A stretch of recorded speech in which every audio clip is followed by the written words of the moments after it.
Eh ben salut à tous, c'est semaine intense, hein, décidément, on a analysé Barbie, Blanche-Neige, et quand je suis allé voir Barbie d'ailleurs, j'ai perdu foi en l'espèce humaine, hein, vous l'avez vu je pense, et heureusement, Nolan est arrivé, c'est notre sauveur, la même semaine en plus avec Oppenheimer, et il nous le fallait ce film Nolan. Enfin, une pépite pour 2023, j'ai envie de dire, mais je vous le cache pas, moi j'aime particulièrement bien Nolan, alors il y en a qui sont restés sur Batman, qui n'aimaient pas du tout Batman, moi je l'ai adoré, cette interprétation dans un univers réaliste et cohérent dans The Dark Knight. Et là, pareil, un univers donc réaliste qui s'offre à nous, mais une histoire vraie surtout, avec le père de la bombe atomique, donc Oppenheimer, et on va commencer par, pour cette vidéo réaction, un truc un peu trivial, mais enfin, j'ai envie de dire, enfin des gars bien sapés, quoi, avec des chapeaux et tout, hein. Ici, on n'est pas chez Mamie, ou devrais-je dire, on n'est pas chez Barbie, et ça, eh ben, ça me fait plaisir. Ça fait plaisir. Inutile de revenir sur les incohérences vestimentaires qui gangrènent le cinéma, bon, et la réalité aussi un petit peu, hein.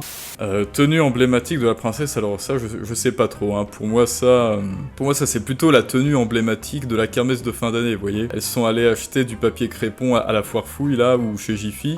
On a de beaux costumes avec chapeau, des super revers larges. Bon après, je m'appelle pas Hugo Jacomet, hein, mais il fallait au moins Nolan donc pour nous faire un héros subtil et surtout piège, surtout pas un gros méchant qui dit haha, je vais tout péter, je suis le méchant.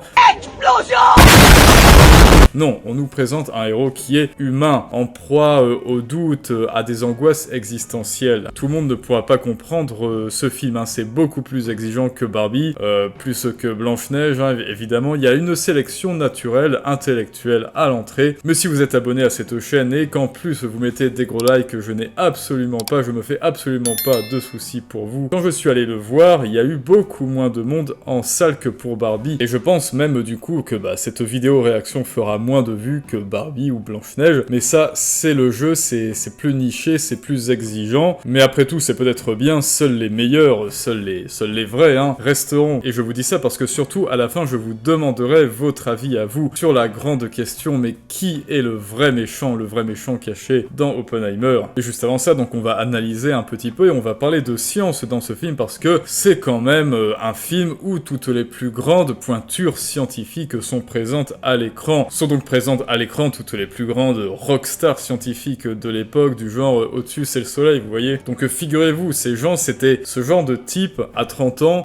ils inventent des théories sur la fission atomique, ils refont le monde et ils parlent 6 langues différentes. Pendant que toi, Jean-Kévin 2023, au même âge, tu swipes sur TikTok et tu fais une licence en sociaux, parce que t'as raté celle en psycho au Mirail, et t'es resté sur Brian is in the kitchen niveau langue, tu vois. Donc rien que ça, rien qu'en regardant ce film, en fait, ça devrait nous motiver à nous sortir les doigts et à réaliser quelque chose. Bon alors, pas des bombes atomiques, hein, mais du contenu, par exemple, du contenu explosif. Donc de mémoire, on a Niels Bohr, on a Einstein, on a Heisenberg, donc là j'ai réussi à capter Einstein, hein. Et même si on assiste à aucun combat physique sur un champ de bataille pour la Seconde Guerre mondiale, on assiste bel et bien à des batailles, à des joutes intellectuelles entre les plus grands cerveaux de ce siècle, parce que c'est une course contre la montre, d'ailleurs il le dit au tout début du trailer, qui réussira en premier à concevoir la bombe. Et si vous tendez bien l'oreille pendant le film, vous arriverez à entendre un bruit de compte à rebours dans les scènes cruciales. D'ailleurs là je voulais le mettre, bon je pense que c'est pas protégé, il va le dire. And I know what it means. We're in a race against the Nazis. And I know what it means. If the Nazis have a bomb. Voilà, juste ça. C'est une course contre la montre. Parce que la physique, dans ce film, avec de la vulgarisation scientifique, c'est comparé à de la musique. Et chaque fois que Oppenheimer, que le héros, a des fulgurances et qu'il écrit des trucs sur son petit tableau, là, alors je sais pas s'il y a une scène, voilà, là, sur le petit tableau à droite, à chaque fois qu'il y a des fulgurances, il y a une musique d'envolée qui commence à jouer. Tendez bien l'oreille. Et la musique joue toujours un rôle crucial dans beaucoup de scènes. Ce sera un pur boucan des fois. Ce sera vraiment vraiment un bruit assourdissant, vous avez quelquefois l'envie de vous boucher les oreilles, surtout si vous allez le voir en IMAX. Donc sans mauvais jeu de mots, vos tympans vont des fois exploser, mais c'est évidemment dans le thème et c'est surtout volontaire, qui est là pour symboliser le bruit assourdissant des doutes d'Oppenheimer sur ce qu'il est en train de faire, si c'est vraiment bien ce qu'il est en train de faire moralement. Et même à la fin où les gens se lèvent pour l'applaudir, alors là il n'y a pas la scène. À la fin, dès que la bombe explose, il fait un petit speech, on l'applaudit et il n'entend plus rien. Et il y a une lumière crue, une lumière flash, parce qu'il est hanté par le silence de mort de l'explosion test qu'il a fait à Los Alamos. Et à chaque scène violente, psychologique, où il affrontera ses adversaires, où il affrontera tout ce beau monde qui voudront le dégager bien gentiment, et bien ce bruit sourd reviendra subitement, parce que être traité de meurtrier comme un malpropre, c'est peut-être aussi violent qu'une bombe prête à exploser, qu'une bombe qui explose en vous. Donc c'est un film en plusieurs actes, en plusieurs phases même plutôt, je dirais. C'est comme un triple film en fait, 3 films pour le prix d'un. C'est l'évolution. En phase 1, il y a l'évolution du héros, de sa jeunesse jusqu'à la réalisation de la bombe à Los Alamos. L'acte 2, c'est la mise en pratique, on largue la bombe et c'est la fin de la guerre, la bombe est larguée et toutes les conséquences pour le héros reconnu comme un sauveur. Et enfin phase 3, le héros est reconnu cette fois comme un génocideur qu'on essaye d'évincer, on essaye de lui retirer son habilitation. Et c'est pour ça qu'à la fin, on va se poser cette question. Je vais vous poser la question, mais si Oppenheimer n'est pas le méchant et qu'il y a une espèce de complot contre lui, alors qui c'est le vrai méchant? Mais avant d'en parler, on va faire un tout petit tour de piste sur cette mécanique de triple film, de triple phase, un peu comme une bombe en fait. Donc dans ces 3 actes, il y a des flashbacks, des sauts dans le passé et dans le futur qui font communiquer les actes entre eux. Dans la phase 2, il y a des flashbacks qui remémorent la phase 1, puis il y a aussi des flash-forward qui se remémorent la phase 3, enfin vous voyez le truc. Et donc pourquoi je dis que c'est comme 3 films? Et ben parce que d'acte en acte, il y a un changement de héros et de méchants.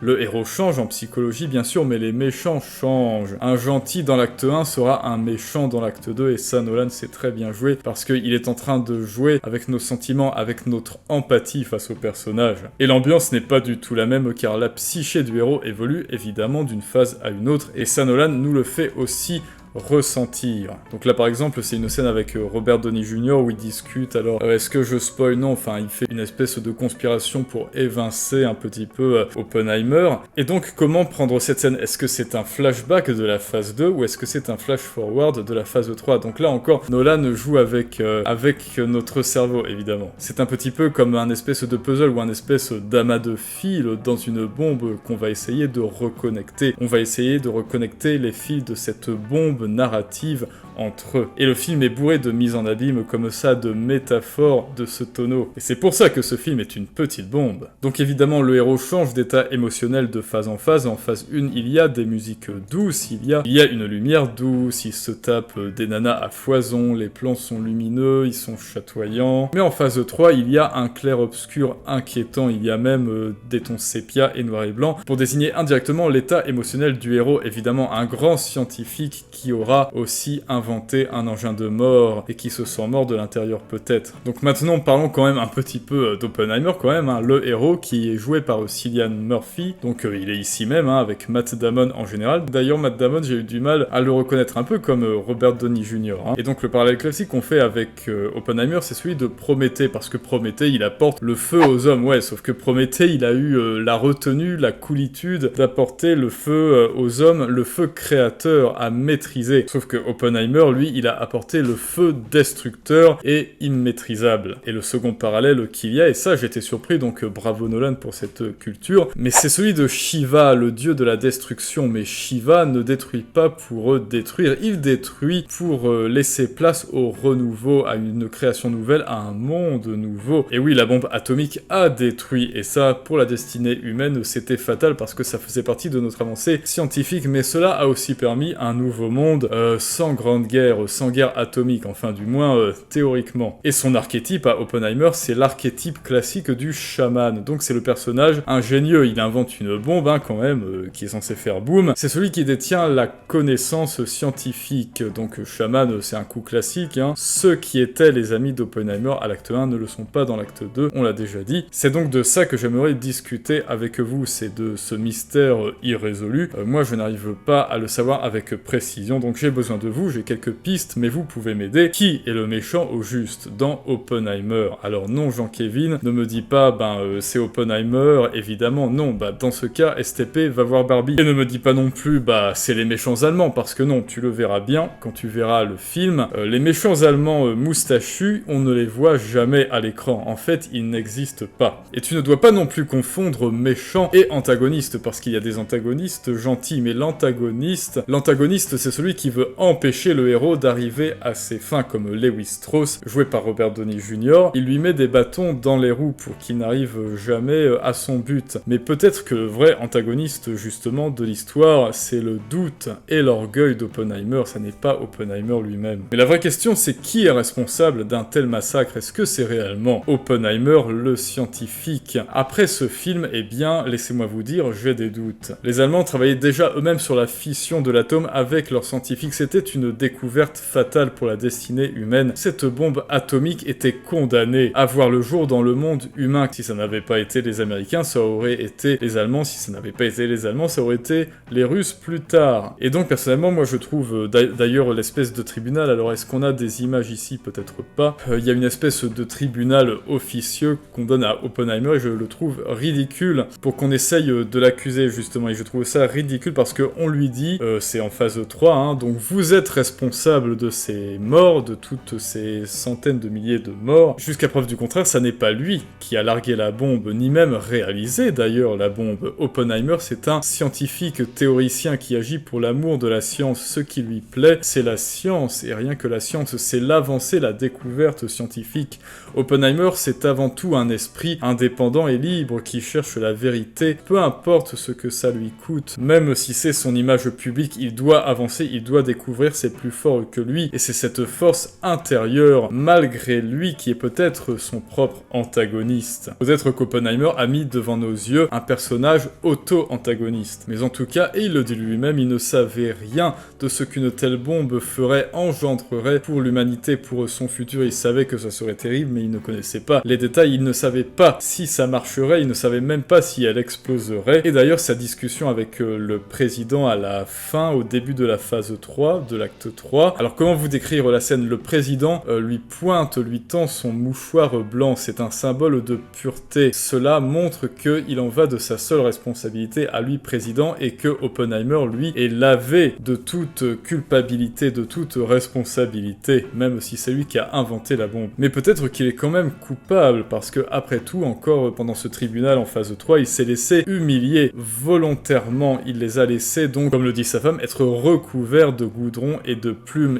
Il a baissé volontairement la tête face à eux pour finalement obtenir le fameux, le précieux rôle de martyr. Alors, était-ce de la manipulation pure et dure? Oui, certainement, mais est-ce que c'est pour le bien, parce que lui, il ne voulait que le bien? Ou est-ce que c'était juste pour se débarrasser de tout ça et finir innocenté parce qu'il connaissait sa responsabilité? Donc voilà quelques pistes de réflexion et ma réaction sur ce film qui est vraiment une masterclass en termes de narration.